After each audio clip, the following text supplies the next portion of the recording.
everyone, welcome to Tuesday Conversation with Friends again. And today I am so happy to have my personal mentor with me, Lori Saint Germain. And she's an incredible person. Many of you already know who she is because of Ultimate Music Theory. But we're going to get to know her backstory and what's happening next. Some of you may have attended her most recent global summit. And it's just it gives me chills just think about that, all the things she's done, not just for herself, but for other people. So, Glory, now I always ask people to introduce themselves. I still would like for you to do that because we want to get to know you. Yes, absolutely. Well, my name is Glory Saint Germain, and I'm the CEO and author of the Ultimate Music Theory series and international best-selling author, also in our publications, The Power of Why. I'm an NLP practitioner, and I am the founder of the Magic of Music movement and the Global Music Educators Summits. We've just completed, well, actually, we're just working on our second and third Global Music Teacher Summit right now. And I was so honored to have you, Shirley, as one of our speakers in the first Global Music Teacher Summit. And I think when we experience that as a community of educators, it really lights me up. I'm married to my wonderful husband, Ray, who is an entertainer as well. We've got 5 incredibly musically talented children and grandchildren. So we're a big, happy family. So wonderful.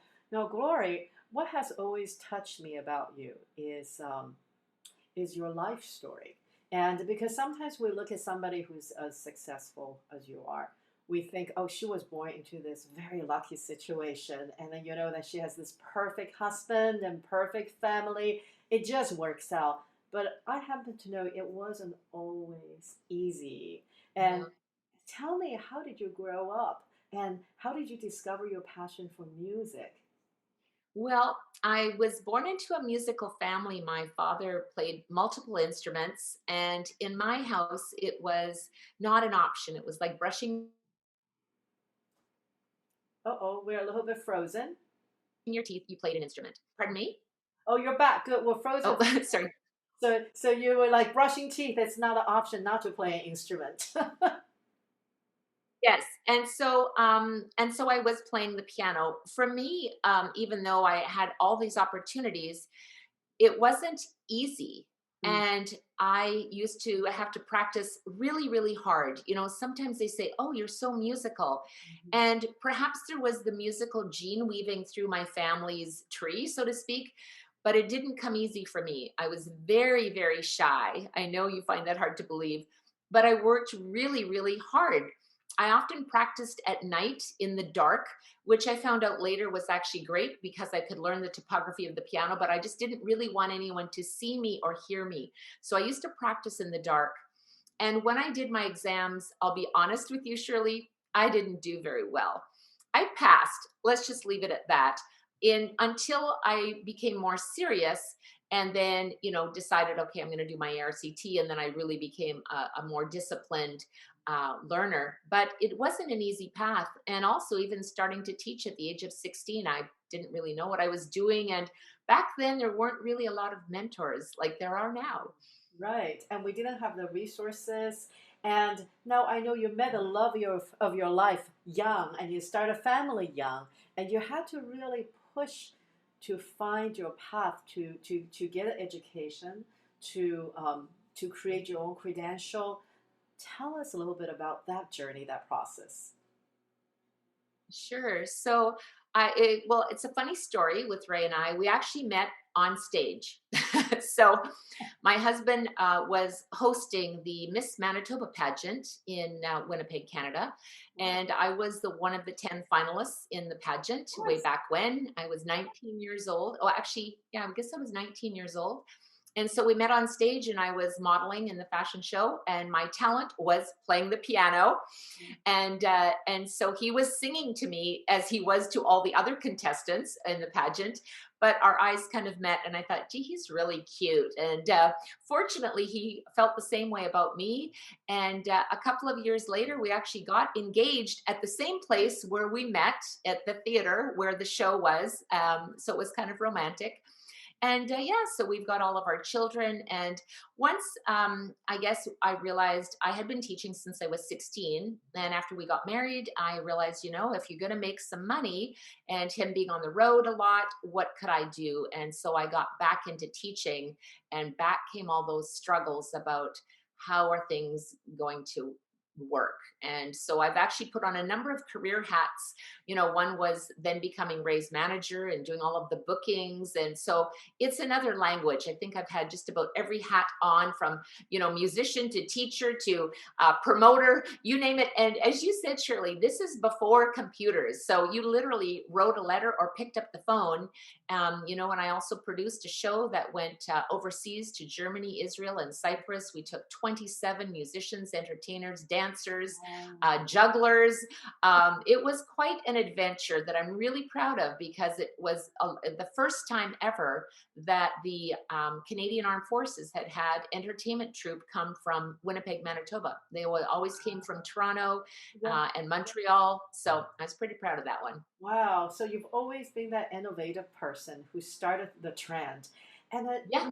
while you're doing all that, I know you had to practice a lot to finish your final portion of your education to receive your degree. Yes. And I remember you mentioned stories about having to get up super early to practice before your family starts Yes. to need you, before the businesses start to need you, and you had an accountability partner. And there were times you weren't sure if you could keep going, right? So, One of the things, it's I'm glad that you kind of brought that back to the surface for me. I'm kind of getting shivers thinking about it. So my very best friend, who's also a music teacher, her name is Lorene, her and I decided that it's kind of a funny story. We decided that we were both teaching, and so we would pass students back and forth. She had a brother, I had a sister. It was, sort of a community living around the corner from me. And we decided that we would both go back. It was either a choice of send your students somewhere else or become a grown up and actually work on your music degree. It was a very long journey for us. It took us 7 years to go from, a grade 8 level to an ARCT level. 7 years is a really long time.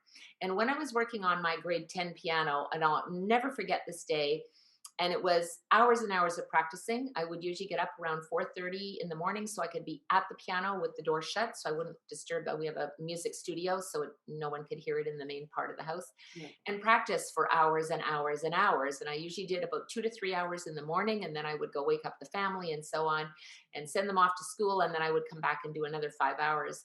And just to really get to that level. And one day I sat there and I thought, why am I doing this? I'm already a professional teacher. Like, why do I need to have ARCT, RMT behind letters behind my name? Like, what does that mean to me?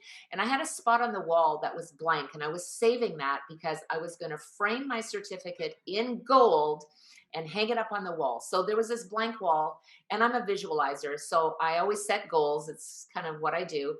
And I would visualize that someday this would be hanging there. And so I decided, you know what, I just can't do it. I don't need it. I'm just going to quit. So I decided I'm going to quit. And I did for a minute. And then I called my friend and I said, hey, you want to go for coffee? And she said, well, sure, but I'm going to practice for, 4 hours and then I'll call you back. So in the meantime, I thought, wow, TikTok, my friend's going to get her degree and I'm not.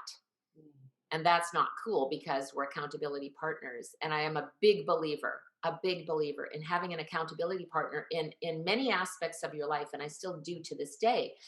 Many accountability partners for my business, for when I'm working on this, physical fitness, mentorship, whatever it might be. So after 2 weeks of me not practicing, I thought, she's going to get it. So I got out my books and thought, if I can still play my pieces, then I'm going to get back. And if they're gone completely, then I'll just give up. And sure enough, a little 2-week break just gave me more passion for the music. And I went, okay, I can do this. And I'm so glad that I did, because it really is my life. And I did frame it in gold, and it is hanging right beside my grand piano. And I'm really proud of that, because that journey is something to celebrate. And, when you receive your standing ovations for your performances and everything that you've done, you deserve that applause, because that came from a lot of hard work. And I like to celebrate when our UMTC lead educators receive their Ultimate Music Theory certification course certificate. Yeah, send me a picture, because you earned that. It's a lot of work. Yes, and so for those of you who are watching and listening, and you already see that this is a woman who she didn't just accomplish a lot. She's like many of us who had to work through a lot of challenges. Some are external, some are internal. And if you stay with this interview towards the end, we're gonna give you a way of being able to schedule a 15-minute phone call with her. We're gonna explain to you a little bit more about what you need to do in order to do that. So stay with us. Now I want to get back to your story because it was so challenging. It was full of goodness, but very challenging. Yep. How did you go from that to figuring out you want to create ultimate music theory? It's such a story that is so dear to my heart, and I want to say thank you, Shirley, for asking that question, because even though I had now achieved my ARCT, I still struggled as a music theory educator. And I thought the publications that I was using at the time were not easy for young children. Mm. And I taught young children and I encouraged them and we had fun. But there was the missing link was the music theory. So I thought, all right, let me figure this out and make it easy for them. So one of my young students said to me one day as she was walking out, she had her little bag, and she said, Miss Glory, if you're willing to learn music theory, I'd love it if you would teach me. Mm. And I'll never forget her words. Her name is Sabrina, and we still laugh about it to this day. And she is now an ultimate music theory teacher. So she's come a long way, baby. Mm-hmm. At any rate, she gave me food for thought. So I began researching, and I'm a researcher as well. So I started researching what are books that are effective for learning. And it's so interesting, Shirley, because I actually discovered that books can be detrimental to learning. And I was so surprised as I discovered this. And I thought, well, that's really interesting. How are the books laid out? And we have throughout the Ultimate Music Theory workbook series, you'll notice that we have the write on every page technique. I, did a lot of research. I asked, my teachers, my mentors, I said, what did you like about this publication? What didn't you like? And they said, well, it's frustrating when you have 4 pages of information with nothing to do. And by magic, you're supposed to remember this. And then there's finally all these questions at the end.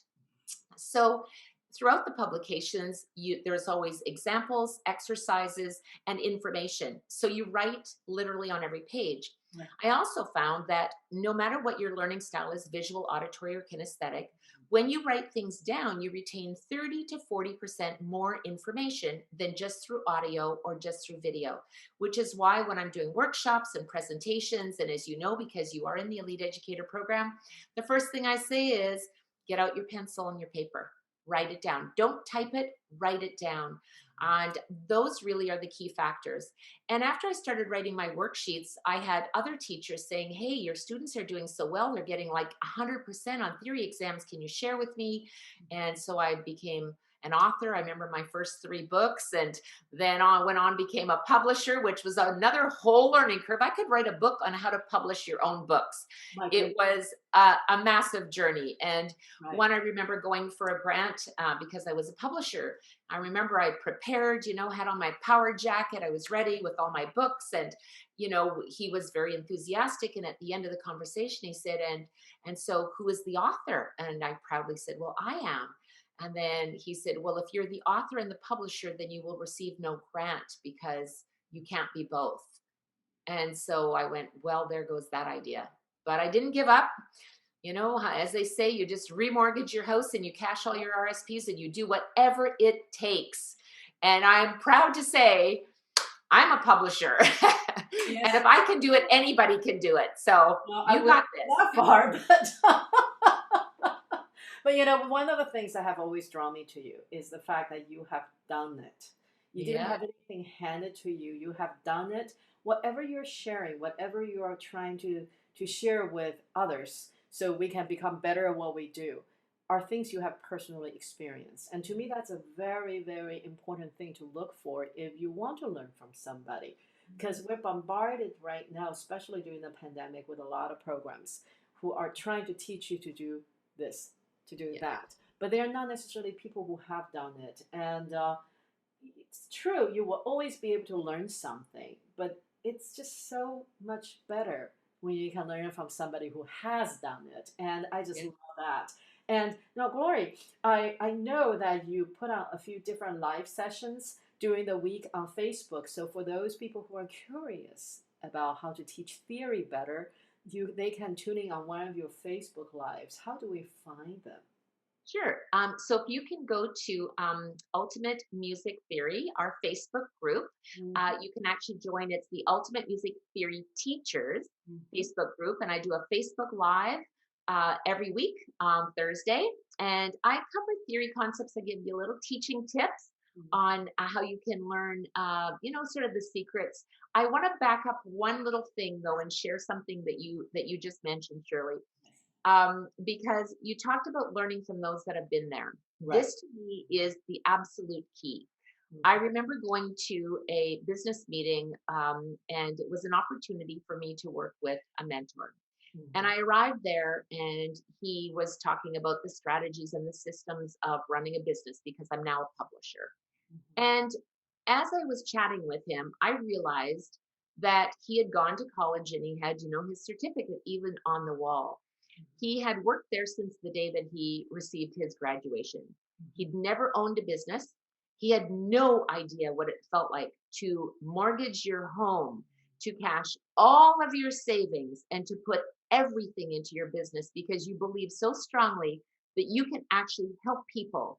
And my passion, sorry to get so passionate about it, but my I love passion it. is helping teachers, helping you elevate your income, impact your teaching, grow your expert music business. And I'm there for you because I've lived it, I've breathed it, I've suffered through it. I've gone from zero to below zero. And I'm proud to say, working my little butt off back up the ladder. And one of the things that I found is that when you learn from those who have been there, the path is much faster because they know those struggles and how to avoid them. And that's why to this day, I still invest in mentors, but Yes. I only work with coaches who are here. And Mm. I've started with here and they've taken me here. And then when I pass them, I got to go find another coach. And it's kind of a fun little game just to say, how far can you grow? And the sky's the limit. And when you are looking to grow your business, just what you said, Shirley, you need to not think about, oh, I should do this course and then this one and then this one and this one. You need to follow a system. Mhm, And an important lesson that I learned in my business as well is that you need to have a coach. You need mhm, to follow someone who you trust and you like, and you know that they can help you on your path. I mhm. also have made the mistake of having multiple coaches in the same niche. And I'll never forget this day. One of my coaches was local here, and it was a marketing. I was working with a number of marketing people. I didn't know anything at that time. Right, right. And she came into my studio and she said to me, so as I would say to you, Shirley, how many voice teachers do you have? You're an opera singer, and how many voice teachers do you have? And you'd say, well, I have one. Okay. And so for me, she said, Glory, if your student walked in and said, oh, my other piano teacher said this, and then that other piano teacher said that, and now you're telling me, and so which way should I play it? I would say, well, why do you have three piano teachers? I'm your teacher. And it was an aha moment for me because she said, you got to pick one. And I said, that's right.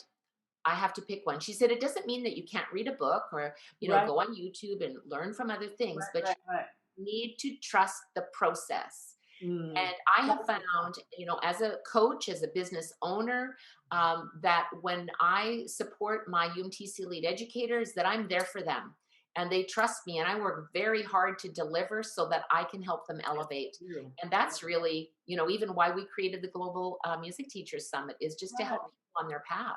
So let's So, back up for a moment because for those like I've had a privilege to get to know what you're doing at this time of your life, but for many others, they know you from Ultimate Music Theory, and I love the anecdote you once shared that you were that girl who had a stack of papers of different sizes and writing in different ways, and you brought it to the publisher to, or you brought it to the people who say turn this into a book. So yes. it was never an easy process, but you just got down to the you just buckled down and you did it. And but what are you doing nowadays, after Ultimate Music Theory, and what has happened and what inspired you to make those transitions Because I think some people don't really know. Well, it's interesting. As I traveled and I presented a lot at conferences internationally, I found that teachers really were struggling with how can I actually teach these concepts effectively. I'm also a neurolinguistic practitioner, so NLP. That's another whole course, another $10,000 investment that I'm glad I did. But now I can share that, and I think the most important thing, and what's coming up next is that my ultimate goal is to impact 1 million teachers through our Ultimate Music Theory Elite Educator Program and through the Global Music Teacher Summits that we're creating every month. The Magic of Music movement is upon us, because the only way that you can grow is if you learn.